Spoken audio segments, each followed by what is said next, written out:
नमस्कार साथियों 31 मार्च हो गई लेकिन अभी तक पेंशन नहीं आई। आखिर पेंशनर परेशान है।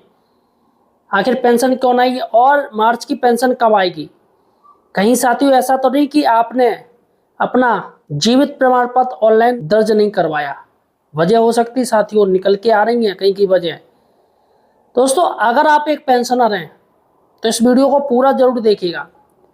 और एक बात और आपको बता दूं कि पेंशनर को दोस्तों आजकल स्कैमर, जी हाँ, जो जालसाज है, फ्रॉड, वो काफ़ी दोस्तों फ्रॉड करके उनके लाखों रुपए अपने अकाउंट में कर रहे हैं। और मैं एक आंकड़ा दिखाऊंगा ना तो आप लोग चौंक जाओगे, हे भगवान, इतना ज़्यादा स्कैम हो गया है। और जिनका टारगेट है पेंशनर, बूढ़े बाढ़े बेचारे जिनको कम नॉलेज है मोबाइल की, उनका दोस्तों उनके साथ फ्रॉड बहुत जल्दी से हो रहा है। फ्रॉड किस तरीके से रोका जाए इस वीडियो में बताऊंगा। दोस्तों, आज हम 6 बड़ी खबरें लेके आए हैं पेंशनर भाइयों के लिए। यह साथियों, अगर आप एक पेंशनर हैं या आपके परिवार में कोई पेंशन पा रहा है या आप फैमिली पेंशन ले रहे हैं तो दोस्तों इस वीडियो को ज़्यादा से ज़्यादा सब्सक्राइब कीजिएगा। जी हाँ साथियों, और वीडियो सब्सक्राइब के साथ साथ वीडियो को शेयर जरूर कीजिएगा तमाम आपके जो व्हाट्सएप ग्रुप चल रहे हैं, ताकि सही और सटीक जानकारी उन तक पहुंच सके। देखिएगा दोस्तों, आज हम पहले हेडलाइन पर चलते हैं। हेडलाइन में आपको दिखा दूं कौन सी 6 बड़ी खबरें हैं जिस पर दोस्तों आज हम बात करने जा रहे हैं। देखिएगा साथियों, सबसे बड़ी खबर है 31 मार्च पेंशन क्यों नहीं आई, और अगर नहीं आई तो मार्च की पेंशन कब आएगी। पहली दोस्तों बड़ी खबर, इस पर चर्चा करेंगे। दूसरी बड़ी खबर है 8th CPC में 45 करोड़ का स्कैम। दोस्तों 45 करोड़, सोचिएगा, छोटा मोटा नहीं बल्कि 45 करोड़ का स्कैम हो गया है सिर्फ 1.5 महीने में। जी हाँ साथियों। तीसरी बड़ी बात है DADR अप्रैल की पेंशन बढ़कर 3 महीने का एरियर भी आएगा। आखिर कितना आएगा 3 महीने का एरियर, आपकी पेंशन कितनी बनेगी, कितनी बढ़ के आएगी, इस वीडियो में आपको बताऊंगा। और अप्रैल की जो आपका पेंशन है या सैलरी है जो आएगी वो बढ़ के आएगी, वो भी मैं आपको बताऊंगा कितना बढ़ के आएगी। चलिए दोस्तों, चौथी बड़ी खबर है ECHS कार्ड होल्डरों की दिक्कत हुई खत्म, आदेश जारी हो गया है। जी हाँ साथियों, जो मेडिकली आपको जो हॉस्पिटल जाना पड़ता है दोस्तों, ECHS के जो कार्ड होल्डर है उनको काफ़ी एक बड़ी दिक्कत आ रही थी, लेकिन अब केंद्र सरकार ने उसका एक आदेश जारी कर दिया। अब उनको दिक्कत नहीं आई। आखिर क्या दिक्कत, इस वीडियो में बताऊंगा। पांचवी बड़ी बात है दोस्तों, सेना में नकली सामान। साथियों सबसे बड़ी बात है कि आर्मी में भी अब फ्रॉड चीज़ें, मतलब घिसी पिटी चीज़ें पहुंचाई जा रही है खाने के लिए। अब बताइएगा, जो सेना के जवान, हमारे जवान भाई, जवान बहनें जो सीमा पर रक्षा कर रही हैं देश के लिए, उनके लिए खाद्य सामान जो भेजा जा रहा है वो नकली भेजा जा रहा है। सोचिएगा, उनके हेल्थ से खिलवाड़ किया जा रहा है। और सबसे बड़ी बात है, जैसे मामला सामने आया है, 3 अधिकारी को फौरन सस्पेंड कर दिया गया। भैया छोटा मोटा कोई करे तो चल जाएगा, एक अधिकारी रैंक के अपने ही सैनिकों के साथ फ्रॉड कर रहे हैं सिर्फ कुछ पैसों के लिए। दोस्तों ऐसे लोगों को तो फांसी पर चढ़ा देना चाहिए। चलेगा दोस्तों। छठवीं बड़ी बात है कि 53 इकाइयों के जोखिम भत्ता खत्म किए गए। जवानों को, अधिकारियों को 22,000 रुपये का नुकसान होगा दोस्तों। जी हाँ साथियों, ये आपकी 6 बड़ी खबरें दोस्तों आपके लिए काफ़ी इंपॉर्टेंट है। एक एक खबर आप ये जान लीजिए। अगर आप एक पेंशनर हैं तो यार चैनल को सब्सक्राइब कीजिएगा, वीडियो को शेयर कर दीजिएगा, ताकि दोस्तों ये जो फ्रॉड, ये जो स्कैम हो रहा है और जो परेशान है कि भैया मार्च की पेंशन कब मिलेगी, तो उन तक दोस्तों ये सही और सटीक जानकारी मिल जाएगी। आप अपने व्हाट्सएप ग्रुप पर इस वीडियो को शेयर कर दीजिएगा, यार चैनल को सब्सक्राइब जरूर कीजिएगा। चलेगा दोस्तों, सबसे बड़ी बातें हैं, हम बात करते हैं आखिर पहली बड़ी खबर अपनी कि ये मार्च की सैलरी का, ये मार्च का जो पेंशन है दोस्तों, पेंशन क्यों नहीं आई है और ये मार्च की पेंशन अब कब आएगी। देखिएगा दोस्तों, मैं आपको एक लेटर दिखाने जा रहा हूँ और लेटर है RBI की तरफ से। इसके साथ ही मैं आपको स्पर्श की तरफ से एक मैसेज भी दिखाऊंगा जो कि 31 मार्च को आ गया है। काफ़ी लोगों को नहीं आया होगा तो आज रात तक आ जाएगा। वित्त मंत्रालय की तरफ से जानकारी दी गई है कि जो 1 अप्रैल 2025 से 31 मार्च 2026 ये क्लोजिंग ईयर होता है साल का। ये महीना जो 31 मार्च का महीना होता है ये क्लोजिंग ईयर होता है। और 31 तारीख को जो पेंशन खातों में आनी थी वो आपकी पेंशन खातों में 31 तारीख को नहीं आ पाएगी, क्योंकि क्लोजिंग ईयर की वजह से, क्लोजिंग फाइनेंशियल ईयर की वजह से आपके खातों में पेंशन लेट आएगी। किस दिन आएगी इसको लेकर स्पर्श PCDA की तरफ से मैसेज भी आया है। वो मैसेज भी मैं आपको दिखाता हूँ। ये देख सकते हैं, dear pensioners, your bank account so and so is been credited with an amount of rupees 35,513 toward monthly pension. Pension will be credited in account on 1st April 2026. Regard स्पर्श टीम, स्पर्श टीम की तरफ से जानकारी दी गई है कि आपकी जो पेंशन है वो खातों में 1 अप्रैल 2026 को क्रेडिट होगी, यानी कि 1 अप्रैल को होगी। जो मार्च की पेंशन है वो 1 अप्रैल को आपके खातों में आएगी। स्पर्श टीम की तरफ से ये जानकारी दी गई है। तो साथियों, उम्मीद है आपको ये सब चीज़ समझ में आ गई होगी। तो आप टेंशन मत लीजिएगा, 1 अप्रैल से लेकर 6 अप्रैल तक आपकी पेंशन आपके खातों में आ जाएगी। अगर आपने लाइफ सर्टिफिकेट ऑनलाइन जमा किया होगा तो गारंटी 100% आपकी पेंशन आपके खातों में आ जाएगी।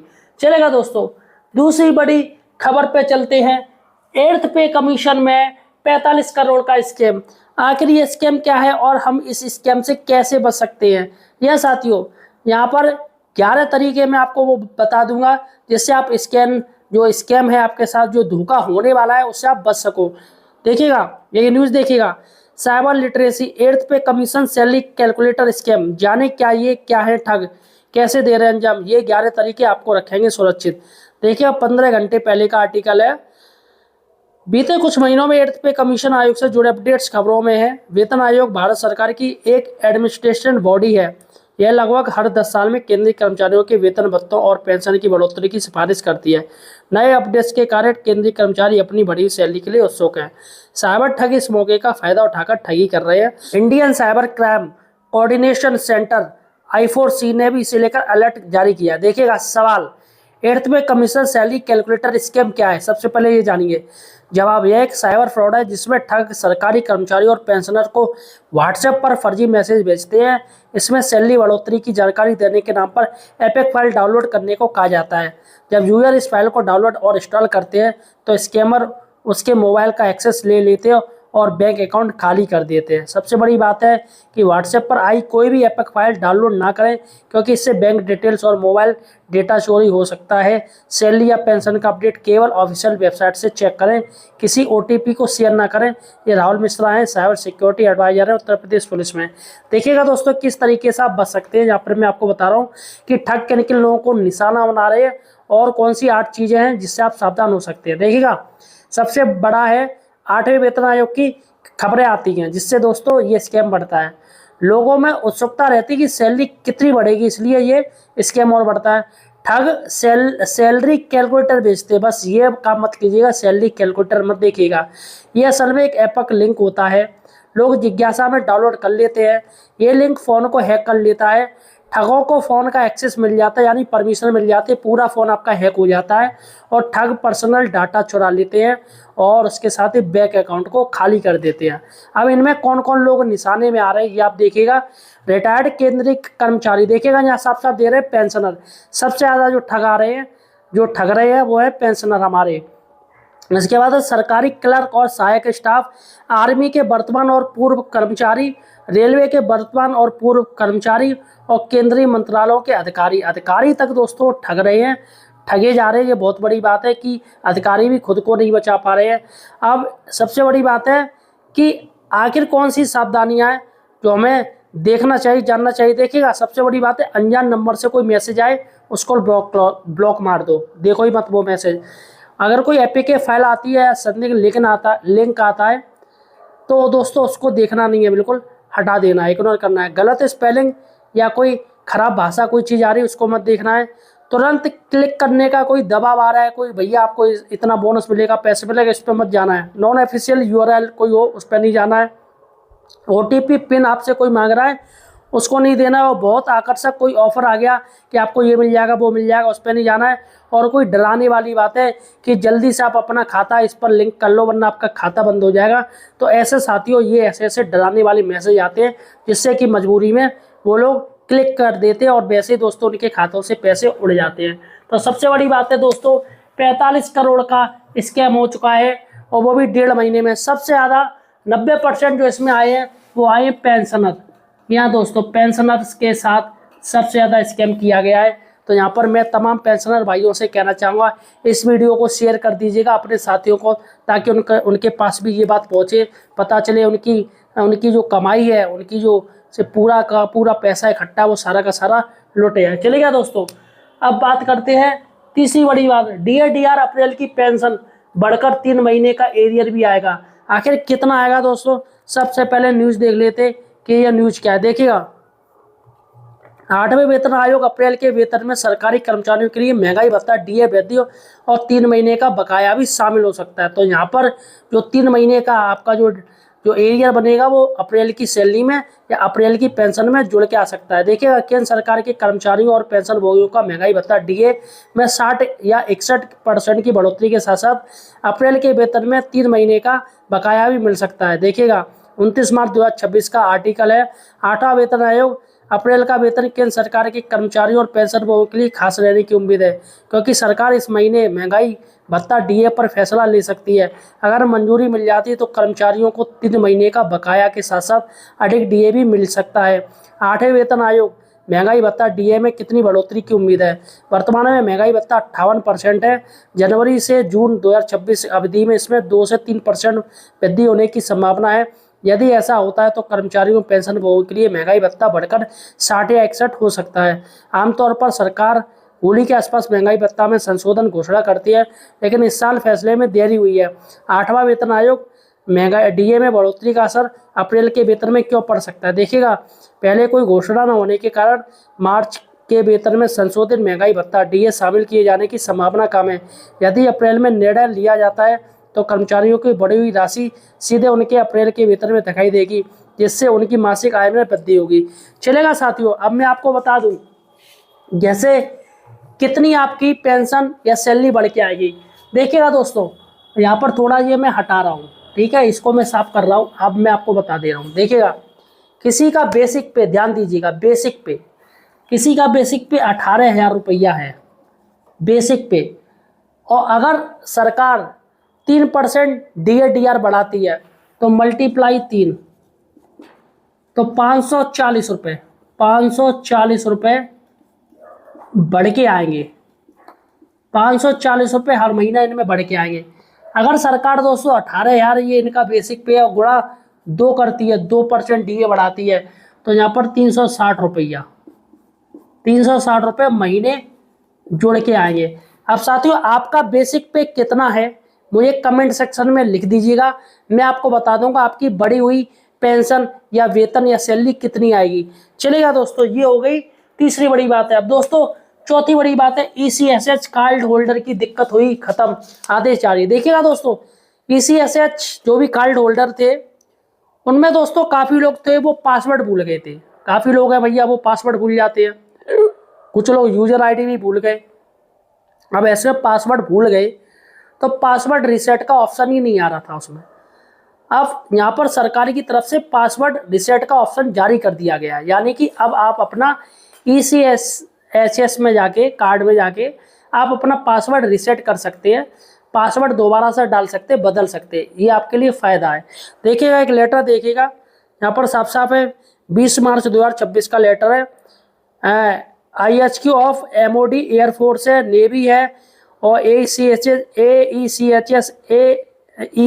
ये वेस्ट कमांड है, सेंट्रल कमांड है, यानी सभी के लिए। देखिएगा, request for forget password for online 64 KB ECHS smart card application. देखिएगा, फर्स्ट क्या है, it is a partition to note that a large number of ESMS oblique primary beneficiary are requesting for देखिए resetting of password as they have forgotten their password.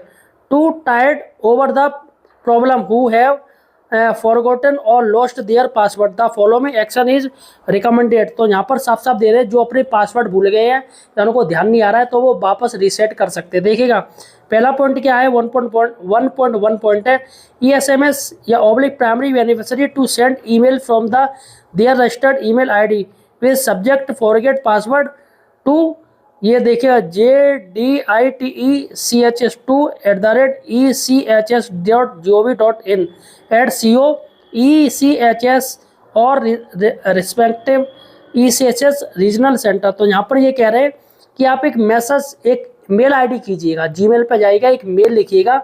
Mail आपको क्या करना है, सिर्फ forget password वाला सिर्फ लिखना है। सब्जेक्ट क्या रहेगा, फॉरगेट पासवर्ड, बस फॉरगेट पासवर्ड ही आपको लिखना है। और यहाँ पर आपको आपका जो मेल है वो भेज देना है। इसमें ये जो मेल आईडी आ रही है इसमें आपको भेज देना है JDI-tech2@ECHS.gov.in, इस पर आपको भेजना है। और दूसरा है 1.2 पॉइंट, इन केस ESM/प्राइमरी beneficiary is not having registered email ID then is requested to share copy of PPO। तो यहाँ पर ये कह रहे हैं अगर किसी की रजिस्टर्ड ईमेल आईडी नहीं है, आपको मेल चलाना नहीं आता है, तो उन्होंने कहा है एक शेयर कॉपी ऑफ PPO की आप कॉपी शेयर कीजिएगा, ठीक है। उन्होंने दूसरा पॉइंट क्या लिखा है, one receipt of above mention details and validation of cardinals fresh password will be shared this activity can be done by respective RC and CO ECH। तो यहाँ पर आपको जो PPO को कॉपी देनी है वो आप किसी भी हॉस्पिटल में जाके दे सकते हैं जहाँ पर ECHS का डिपार्टमेंट है, यहाँ पर है, वहाँ पर आप जाके दे सकते हैं। तो वो आपका पासवर्ड नया बना के दे देंगे आपको। तो यहाँ पर यही कह रहे हैं दोस्तों। और तीसरी बात है, the letter superintendent all letter issue earlier by central organisation ECHS regarding forget password this information to be disseminated to all polyclinic and displayed at prominent place of information of ECHS beneficiary। तो इन्होंने कहा है कि ये letter है जितने भी आपके ECHS हॉस्पिटल हैं, हेड ऑफिस है, सभी को भेज दिया गया है। तो कोई नानो को नहीं कहेगा, ना कोई ये पूछेगा क्यों भैया क्यों पासवर्ड कर रहे हैं। तो आपको पासवर्ड मिल जाएगा नया, उसको आप कहीं पर लिख लिख के धर लीजिए। चलेगा दोस्तों। पांचवी बड़ी बात है, सेना में नकली सामान, 3 अधिकारी सस्पेंड किए गए। बताइएगा साथियों, सेना में भी नकली सामान भेजा जा रहा है, कितनी बड़ी शर्म की बात है। डूब मरना चाहिए, ऐसे लोगों को तो फांसी पर लटका देना चाहिए कि सेना को भी नहीं छोड़ रहे हैं, हमारे आर्मी भाइयों को भी नहीं छोड़ रहे हैं, उनके परिवारों को नहीं छोड़ रहे हैं। अरे डूब मरना चाहिए। देखिएगा दोस्तों, आर्मी रिजेक्ट सब स्टैंडर्ड वर्का मिल्क पाउडर शिपमेंट। देखिएगा, dairy corporative set of fact finding panel. देखिएगा यहाँ पर साफ साफ दिया है, यहाँ पर दे रहे हैं, साफ साफ दे रहे हैं कि ये जो मिल्क पाउडर है वो सब स्टैंडर्ड यानी रिजेक्ट हो चुका है, आर्मी ने रिजेक्ट कर दिया। ये न्यूज़ आई है दोस्तों मार्च 26 की मार्च है, चंडीगढ़ की न्यूज़ है। और यहाँ पर देखिएगा हिंदी में, देखिएगा हिंदी में न्यूज़ आई है, गुणवत्ता संबंधी चिंताओं के चलते सेना द्वारा दूध पाउडर अस्वीकार किए जाने के बाद पंजाब ने 3 अधिकारियों को निलंबित कर दिया। देखिएगा, यह कदम सेना द्वारा लुधियाना जिला सहकारी दुग्ध उत्पादन संघ लिमिटेड द्वारा आपूर्ति की गई 58.338 और 66.654 मीट्रिक टन वजन की 2 दूध पाउडर खेपों का स्वीकार करने के बाद यह मामला उठाया गया। तो यहाँ पर देखिएगा दोस्तों, मामला नेक नहीं है, बहुत है। कितना है, 58.338 और 66.654 मीट्रिक टन। ये दोस्तों दूध थी, पाउडर का खेप था, वर्का ये कंपनी है कोई, वहाँ से दोस्तों ये सप्लाई होती है आर्मी को। तो ये सारा का सारा फ्रॉड है, सब बेकार है। देखिएगा, पंजाब राज्य सहकारी दुग्ध उत्पादन संघ मिल्कफेड ने शुक्रवार को अपनी लुधियाना इकाई के 3 वरिष्ठ अधिकारियों को निलंबित कर दिया, जब भारतीय सेना ने नमूनों में भारी सामग्री की उपस्थिति का हवाला देते हुए पूरे दूध पाउडर की बड़ी खेप का अस्वीकार कर दिया, जिससे प्रशासनिक कार्रवाई और राज्य में राजनीतिक विवाद उत्पन्न हो गया। यह कार्रवाई तब हुई जब सेना ने लुधियाना जिला सहकारी दूध उत्पादन संघ लिमिटेड द्वारा आपूर्ति की 2 खेपों 58.338 मीट्रिक टन और 66.654 मीट्रिक टन को अस्वीकार कर दिया, यानी हटा दिया। तो सबसे बड़ी बात है कि ये सरकारी ही कंपनी है दोस्तों, यहाँ साफ साफ दे रहे हैं, लुधियाना जिला सहकारी दूध उत्पादन संघ लिमिटेड। तो उनके द्वारा ये ड्रामा किया गया। बताइएगा, वेरका ब्रांड के तहत उत्पादों का विपणन करने वाली मिल्कफेड कंपनी नियमित रूप से सशस्त्र बलों को milk powder, paneer, flavoured milk और अन्य डेयरी उत्पादन की आपूर्ति करती है। इस घटनाक्रम के बाद मिल्कफेड के महाप्रबंधक दलीप सिंह, उत्पादन प्रमुख प्रसोद मिश्रा और गुणवत्ता प्रबंधक गुर इकबाल सिंह के खिलाफ निलंबन आदेश जारी किए गए। ये आदेश मिल्कफेड के प्रबंधन निदेशक राहुल गुप्ता ने गुणवत्ता नियंत्रण में गंभीर खामियों का हवाला देते हुए जारी किए।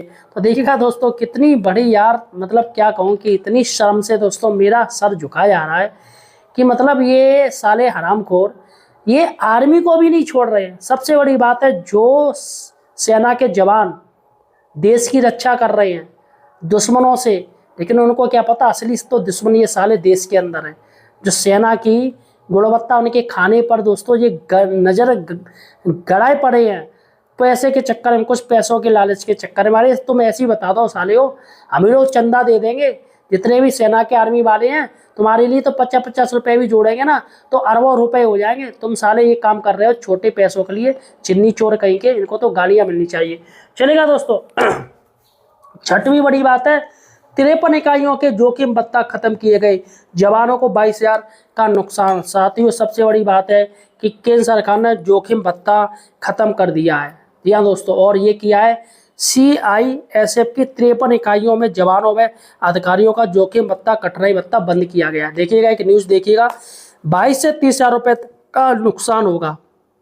देखिएगा यहाँ पर दोस्तों CISF, ये CAPF की, ये केंद्रीय अर्धसैनिक बल है, CAPF में आते हैं। तो केंद्रीय औद्योगिक सुरक्षा बल CISF की 53 इकाइयों और हजारों जवानों और अधिकारियों का जोखिम एवं कठिनाई भत्ता तत्काल प्रभाव से बंद कर दिया।